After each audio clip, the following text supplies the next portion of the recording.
fun. Welcome back to It's a Veteran's Life. I'm your host, Michael Turbyfill, and today we're going to talk with retired Colonel John Folsom to discuss the mission and vision of Dunham House, a 27,000 square foot facility being built to house 30 combat wounded veterans whose caregivers can no longer care for them. Conversation covers the inspiration for the project, the challenges faced in raising funds, the services and living conditions planned for the facility, and the journey of turning the concept into reality. The episode also touches on the broader issues facing veterans today and the crucial role of private funding in making Dunham House a reality.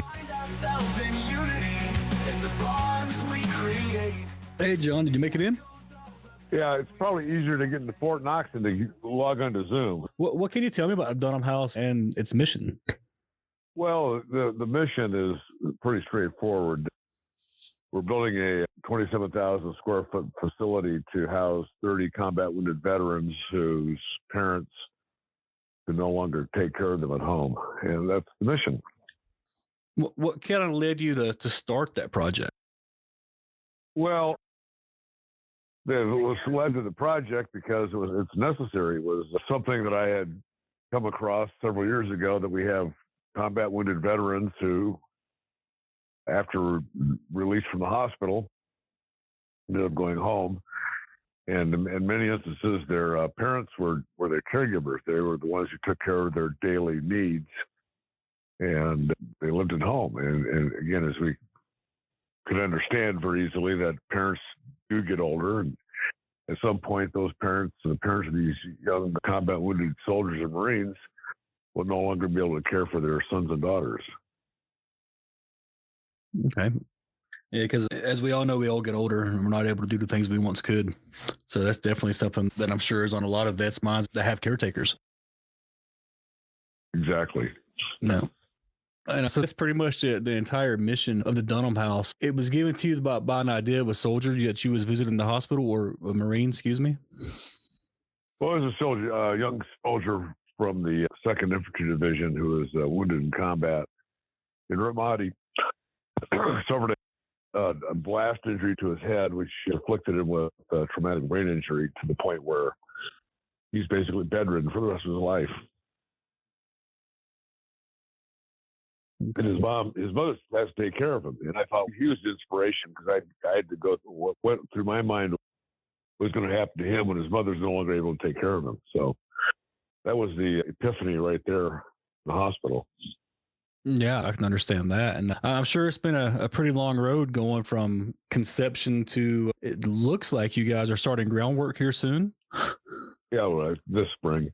Yeah, the road is difficult from the standpoint it just takes money, and finding the folks who will believe in two things. One, believe in the concept of the mission, and then putting up money for something that didn't exist. Because capital campaigns are problematic from the standpoint of what happens if, let's say, it's $10 million to build it, $6 million and the funding dries up. You got $6 million of somebody else's money and nothing to show for it. So people are reluctant, and rightfully so, to get involved with capital campaigns unless there's some assurance that build will be complete in the near term. So it's tough raising money. Well, yeah, I'm sure, especially with how things have been the past couple of years as far as economics go. I'm sure you've had a... Well, it's not even that. It's just that, people have to make a decision. Put your charity dollars into something that exists right now, that's doing good right now, or do you say, well, I'm going to invest in something that we may not see for 3 or 4 years, if at all. So it's not the economy. The giving has not slowed down because of the economy. It's the idea of, okay, what's this money going to be used for? Is it going to be used for here now, or is it going to be used for something in the future? That's the decision people are making.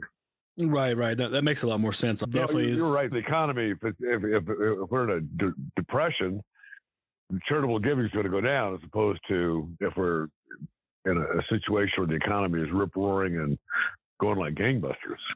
Right. What are some of the services or programs that you hope to provide with the Dunham House? Well, it'll be a variety of things. Some will be in-house, some will be outside. The main purpose of the facility is the residence. It's a place to live. There'll be dining and recreation activities like anybody's home. As far as any kind of formal rehabilitation services, physical therapy, that sort of thing, that'll be outside the facility with a partner who does that professionally, not us. Okay. So this is more or less to help these veterans. I don't want to say fend for themselves, but well, they're not going to fend for themselves. If they can fend for themselves, they'll be living someplace else. Right. They cannot fend for themselves. Mm-hmm. If they could fend for themselves, they'd be living independently. They can't live independently because they don't have the capability of doing those functions that you and I take for granted when it comes to daily living. They can't dress themselves. They can't feed themselves. They may need help in going to the toilet. The things you and I take for granted, they cannot do. Right. And I watched that video you had posted on LinkedIn, and I liked one of the things you had said about how the staff is going to be there to serve the veterans and not the other way around. That's one thing I've noticed in facilities for some of the senior facilities I've seen. It's pretty strict. They live on a strict schedule and do what the staff want to do. And you're kind of wanting to make it more based on how the veteran themselves wants to live instead of a strict structure by the staff. Yeah, exactly. This is their home. Staff is there to make sure they have what they need within reason, of course. It's just not a carte blanche. But think of some wealthy man who lives in a big house. He may have domestic staff. He might have a maid. He might have a butler. Although butlers are probably out of style, but nevertheless, there are wealthy people who have people who work in their homes doing tasks that are asked of them. Same thing for Dunham House. We'll have staff on hand to make sure those veterans, the residents, have what they need. Right. That way you can allow them to be as independent as they possibly can while still having the assistance when needed. Exactly. Okay. I love what I've read, and I love what you said about the Dunham House, and I'm really excited to see this project. And I think more things like this need to be done, especially for those of us that are in worse shape than the other guys as far as physically. From your perspective, what are some of the biggest unmet needs for veterans today? Well, what we're doing with Dunham House, we've got something right now. We have veterans, many of whom have TBI, so they can't function the way you and I can. And that's the biggest challenge that I see right now in the United States is the TBI factor. As far as what does anybody need? Do they have food? Do they have shelter? Do they have clothing? Do they have the basic things that we take for granted?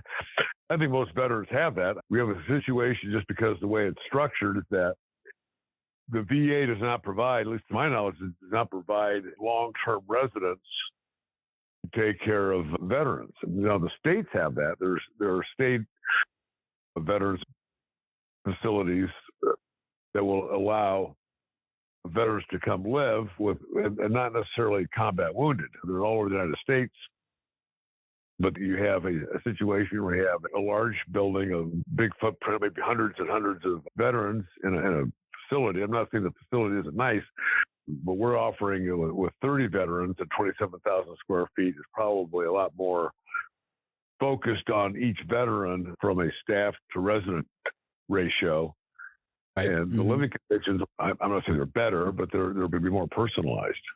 Oh, I could definitely see it being more personalized to each individual, just because the ratio of staff to veterans is going to be so much different than, say, like when I go to the VA here. Yeah. I'm very lucky to have the VA I have, but we've all heard the horror stories. So speaking of the VA, how can organizations like the Dunham House collaborate with the VA and other groups to... I don't want to collaborate with the VA. Absolutely okay. Not. Okay. Do not want to deal with government funding. Okay. If I take the government money, I got to do what the government tells me to do. That's very true. I'm not interested in jumping through hoops because some bureaucrat in Washington, D.C. says I have to do it. So everything we do is privately funded. Okay. We're not accepting government money. That way you guys can run it the way you see fit and not have to step in by bureaucracy. Right. Okay. Now I have to abide by rules. We have to be licensed by the state of Nebraska, but that's a licensing aspect, which has nothing to do with, certain things we must do to be licensed, but that doesn't, to be the state's not going to want the kind of control that the VA would want, though, I assume. So that's why we're not taking VA. Okay. I completely understand that. What are some things people can do to help the Dunham House become a reality, starting now, and write a check. Write a check. That's it. Nothing happens without money. Let's just get right to the central point. Nothing happens without money. Nothing. Right. I get this. People say, "Oh, I want to support the troops." Well, how you supported the troops? Well, I put a like on your Facebook, right? Or I put a bumper sticker on my car. And I say, well, that's great, but how does that help? What is that? And I've had people say, well, I liked your web page, or your Facebook page. I liked it. Well, what does that do for me? It really does. It doesn't do anything. Right. Everything revolves around cash, and that's just the way it is. You can't do anything without cash. Right. And whether somebody wants to write a check for $10 or somebody wants to write a check for $1,000, it all goes to the same place and it serves the same purpose. So if people are interested in seeing Dunham House built, I said, that's great. What do you want to do to help build it? The easiest way to do that is to go check it out, dunhamhouse.org, see if what we're proposing to do is something that in the mind of the prospective donor, and then either write a check and send it in to us or go online and use a credit card. Absolutely. And I'll be sure to share the website as well once I post this episode so everybody has a direct link. Yeah, because you got to have money. What can you do to help? Well, what needs to be done is funding has to come in from the private sector. That's all there is to it. Whether it's a corporation, a foundation, shareholder, or individuals, money's got to come in. Nothing is free. It's just the way it is. It would be nice if it were free, but it's not. It takes $1 million a year to run this place. $1 million a year to run it. Oh, wow. And it's definitely, kind of like with organizations around here, and when everybody talks about donations and stuff, and you see it all the time. Like, we appreciate every the canned food and things like that, but what we really need is donations so that we can actually give these people what they really need. Exactly. And that's I don't need canned food. I need just straight up hard currency, one way or the other. Yeah, that's what makes it a reality and gets the staff paid, gets the building built. Exactly right. All right. What is this journey with the entire project and getting close to breaking ground on the property now? What has it taught you about yourself and the resilience of the veteran community? Well, it's like anything else. You have a goal, and it takes some dedication to get to that goal. I don't care what the goal is. I don't care if you want to lose 10 pounds by Christmas or something. You've got a goal. The goal in and of itself is not going to get the goal accomplished. There has to be a plan of action. Okay, what's my plan? I want to do this. How am I going to get there? And like anything else, getting Dunham House built was having the idea, but then figure out, how to make it work. How do you go from zero to hero? It's a journey. It's not easy. It's a challenge sometimes. No, I'm not sure that I don't know that I'm not introspective with my life to wonder what I learned from it. I approach this like any other problem I face. It's okay, there's a problem, needs to be a solution. How do you get there? And that's like anything. You got to have a plan. Okay, what's the plan? And there's got to be a plan. Otherwise, without a plan, without a timeline, say I like to have this thing built by Memorial Day of 2026, nothing's going to happen. It's just a thought. And things have to be put into play. And that starts with the plan. How am I going to get from zero to hero? Right. And I'm sure you leaned on your experience as being a colonel in the Marine Corps to help you light the path, so to speak, to figure these things out. Maybe. It was like, I suppose, having the plan, I said, okay, here's what I want to do. Here's the objective. How do I get there? I think all of us who served in the Marine Corps, Army, Air Force, or Navy, in some leadership capacity, had to come up with a plan to accomplish something. Maybe a platoon sergeant has got to come up with a plan, or a squad leader, or a company commander, or whoever. Anybody who's been given a mission, that platoon sergeant may be given a mission. You need to do this. Right. Okay. Figure out how to do it and get it done. Stick your nose into the dirt and get her done, whatever it takes. Exactly right. Exactly. No. So whatever. I meant to ask you this in the beginning. Is there anything you want to share about your personal background as far as time in service and things of that nature? Well, I just briefly, I'm not going to give my whole bio. But, right. I was commissioned as a second lieutenant in the Marine Corps in August of 1980. I went to flight training. I spent 6 years in active duty. Came off active duty, spent the next 24 years in the reserve component, doing a variety of different things, mostly staff work.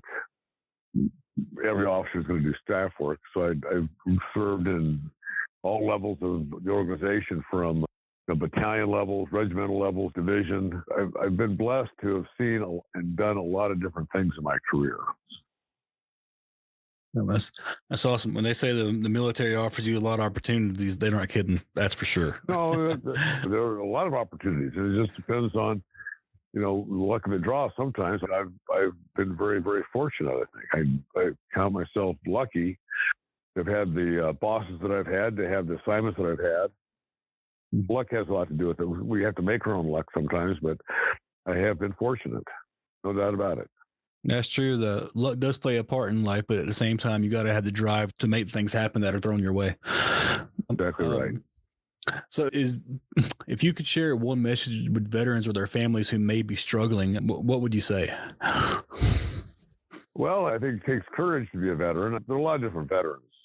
We say the veterans. Well, there are those veterans who served our country honorably and who never left the United States. They've come to work. They've done what they were asked to do.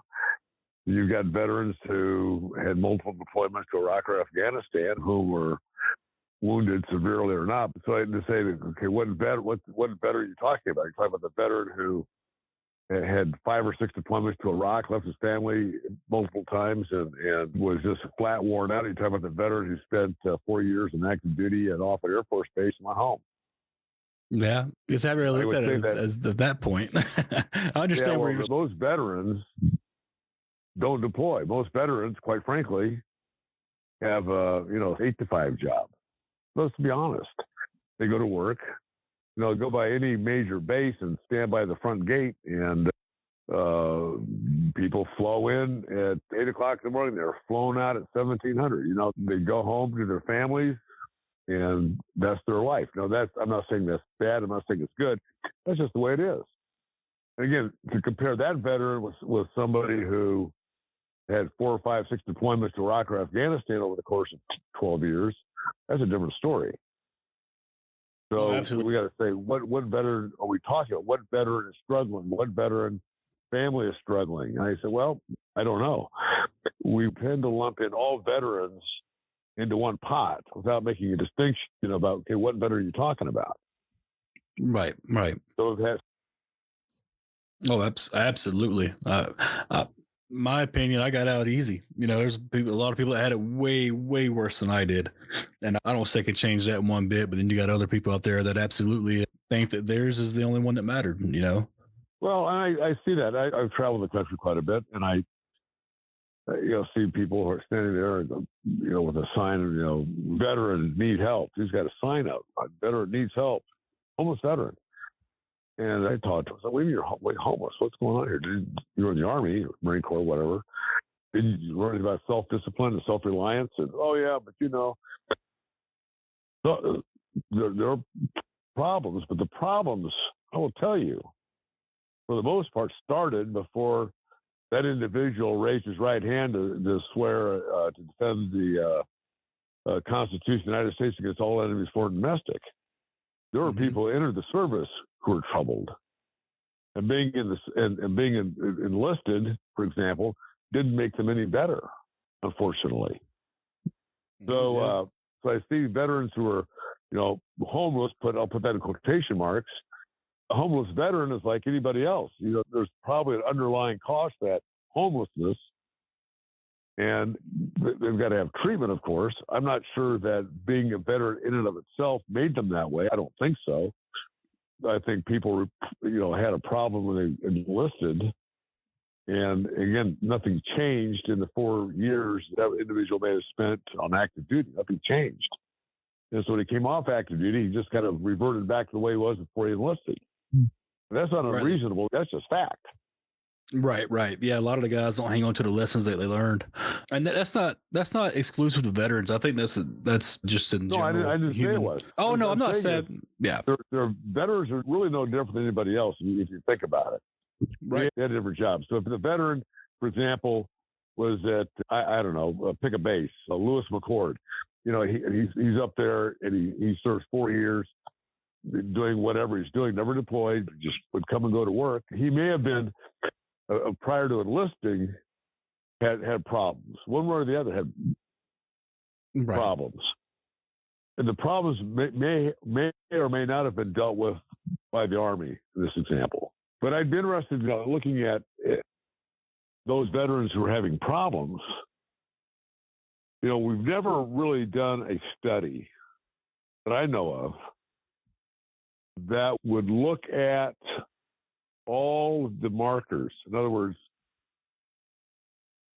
why is it that I've known Medal of Honor recipients? I was old enough that, being a young second lieutenant in 1980, there were a number of Vietnam vets, Medal of Honor recipients, Navy Cross, Silver Star.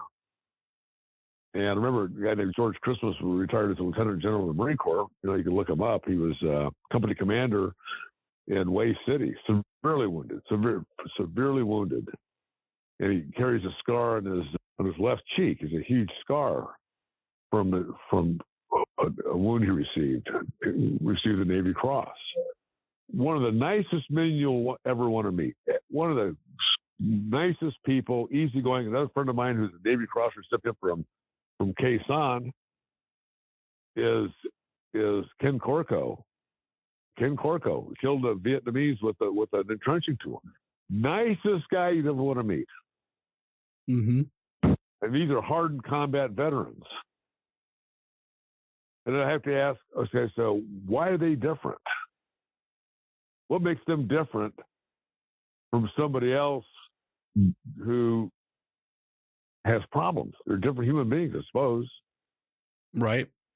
Yeah, that's a good question. And this, everybody in their head, I don't want to say everybody, but according to the media, the Navy SEALs and Delta Force and all these guys, these real hard up guys, when they portrayed in movies and stuff, they're all bodybuilders, your Rambos and guys like that. When in reality, right. if you look at anybody that's ever actually been a SEAL or been Delta Force Special Operations, a lot of times they just look like your local accountants.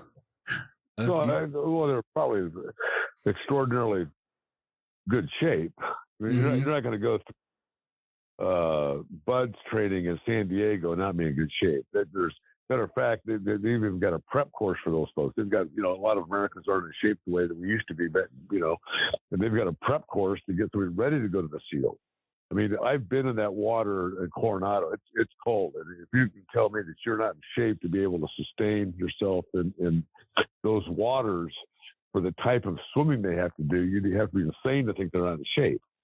Now, they may not look like bodybuilders. I'll guarantee you they're in good shape. Oh, absolutely. I wasn't trying to say that. I was just trying to make a correlation between reality versus the media on how the media. Oh yeah, well, movies. I mean, you look at movies are all jacked up. I don't even watch movies about war. I just don't. Right. It's all a lot of it is just nonsense. I suppose there's more movies people like. The Longest Day is Otto Preminger. But if you think about it, you got John Wayne as battalion commander. John Wayne's probably in his 50s when that movie was made. When the battalion commander was in his I think late 20s. So yeah, it's all screwed up. You've got all these movies out there that portray this, portray that, and it's inaccurate. It's all Hollywood stuff. It's all dreamland. It's fantasyland stuff. Right. And but that's buy into it. That's kind of my mission here, is to let people in on the realities of the subject matter instead of just what the media tells you and what they portray on television. But anyway, we're kind of getting off subject here in a way. But no, I really like what you're doing with the Dunham House, and I've checked out the website and the mission, and I think it's a great thing, and I wish more would step up to help you. And I'm going to share. They go to this podcast. They go to the website. They go, hey, life's easy. It's either yes or no, on or off, black or white. Go to the website. Hey, I like the mission. This is great. And wow, here's a way to make a donation. I can either A, make a donation, or B, not make a donation. somebody finds that what we're doing is a worthy undertaking, then that person will probably make a donation, whether it's small or large. I don't care. Contribution is contribution. Mm-hmm. Yep, and every little bit helps because it takes $1 to make 1,000, and 1,000 to make 1,000,000. Exactly. Start. Hopefully, the people that listen to the podcast will check out DunhamHouse.org and donate a little bit to you and make it a reality. Exactly. We're going to build it. Absolutely. Yeah. Start construction, like I said, this spring, and off we go. Yep, Get absolutely. the horizontal work vertical. Yep, and just for anybody that is thinking of or considering donating, I want to put this little bit of information out right here that is on the DunhamHouse.org website. If you're willing to donate $250 or above, you'll receive an 18 by 24 print of No Greater Love, Central Fidelis by Michael Hagel. And it is a painting of, is it Mike Dunham? Is that correct? Jason, and what's interesting, this was a portrait that was done from a photograph, of course, because at the time Jason had been dead for several years. Mm-hmm. But Deb Dunham, who I've known for many years, looked at this portrait and just really remarked that it was a tremendous likeness of her son, even down to an earlobe. And that painting will then be displayed at the home at Dunham House, displayed there. But we do have prints. Michael Hagel is a relatively well-known military painter. His brother, Chuck Hagel, was once a U.S. Senator for Nebraska and Secretary of Defense. Secretary Hagel's official portrait at the Pentagon was painted by his brother. That's how good of Mike Hagel is at his work. He's a very, very well-respected military painter. Yeah, I'm looking at the portrait right now on your website. It's amazing. I mean, I'm just looking at an image of it, of course, but it's amazing in here. So I'm sure seeing it in person is even better. It's a beautiful rendition. Really is beautiful. Yep. Oh, and here's the quote from his mother here that you were talking about. Yeah. Mike even got his left ear, which never stood up correctly, but was such an integral part of him and his personality. That's awesome. That's awesome. That's awesome things. You're going to have parts of the building itself. Were you calling it an honor wall or honor blocks? Well, we have blocks. We're going to hopefully have a granite stone for every killed in action or died of wounds in Afghanistan and Iraq, going back to 2001, going forward. So we'll see how that turns. That's just going to have to be another labor of love of getting all that straightened out, but I think we can. Yeah, I think so. You've already got a huge project going on with the Dunham House, and that's just adding on to it. And I absolutely believe it will happen, especially with our help. It'll definitely happen. Oh, I think so. Yeah, it just takes help. I mean, you're doing the right thing. Things come together for a reason. I just believe that. And you're doing us a service by helping us with this podcast, just getting the word out to folks, and that's quite a bit. Yep, that's important. I'll do everything I can to get it out there. Besides my podcast channels, I put it on my personal channels as well. That'd be great. That's a nice contribution too. That's in-kind contribution, but it makes sense. Mm-hmm. Oh yeah, absolutely. I believe in the project and everything I've read and spoke with you about. I think it's a very great thing. So why wouldn't I share it personally as well? I know some guys they'll do an episode and talk about it, and they'll share it on their business page, so to speak. But then when you look at their personal site, you don't ever see another word about it. And if I believe in something, I want everybody to know, not just a certain aspect of people. So if they wanted to contact the Dunham House or a representative of the Dunham House, would that be you or someone else? And how would they reach them? That would be me, yeah. I'm the easiest one to get a hold of, and I'd love to talk to people about it. Okay. Do you want me to just leave a link to your LinkedIn page or your email address? That'd be fantastic. That'd be very helpful. Yep, I'll do that. I'll have a link to the Dunham House also. That way they can check it out. Before we get running, I think it's been about half hour, 45 minutes or so. Before we run, is there anything else you'd like to touch on? I'd like to thank you for your thinking about us and giving us the opportunity to talk about this. It helps to have the exposure. So I appreciate your doing this for us. It's a nice gift. It really is. No, I didn't know anything about this project until you reached out to me on LinkedIn, and I read about it last night and then some more today. I like what I see. I think it's an amazing thing, and hopefully some of my listeners feel the same way, and we can get you a little bit to help out.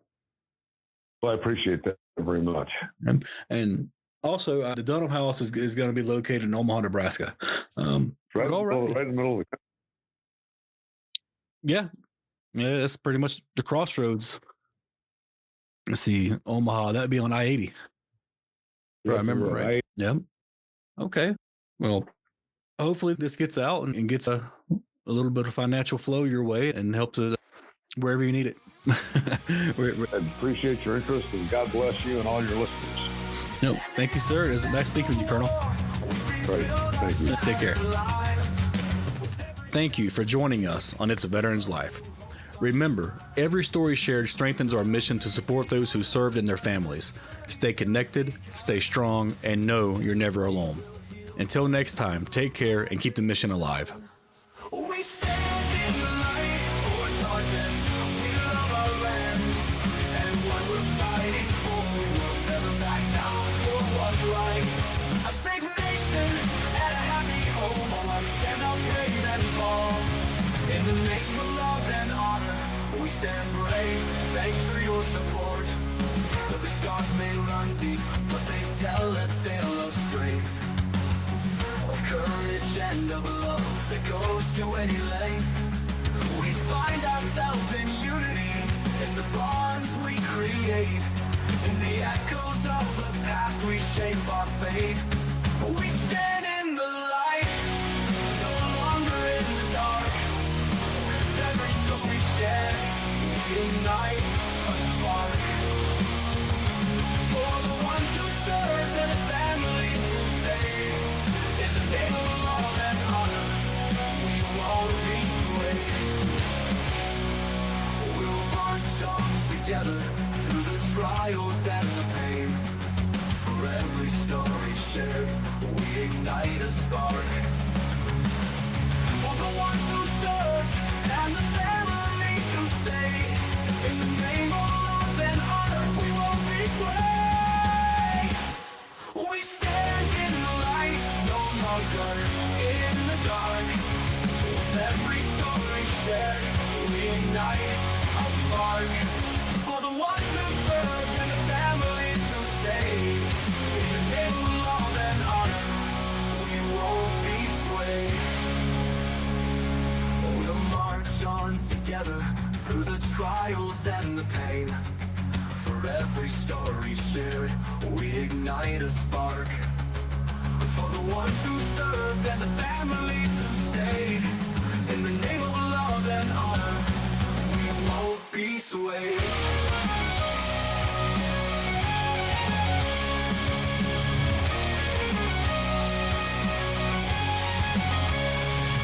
We'll march on together through the trials and the pain. We'll march with love and honor, we won't be swayed.